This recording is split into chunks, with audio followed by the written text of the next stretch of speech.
You need to watch this if you're born on the 4th, 13th, 22nd, or on the 31st of the month.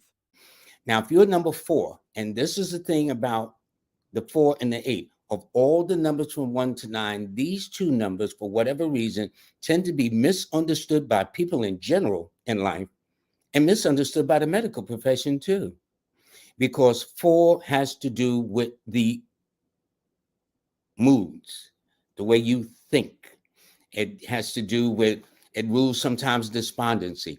It rules also what is called unexplainable injuries, freak accidents, self-inflicted wounds, things like that. But a lot of times, though, 4s can be in a depressed mood.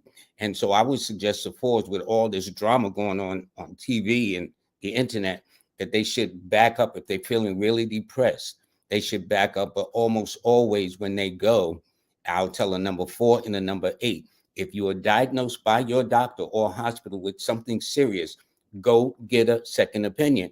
But don't tell the second opinion what the first opinion was. You want to see if they come up with it independent of each other. And if they come up independent, then maybe they're on to something. But grab your numerology analysis today at numerology33.com.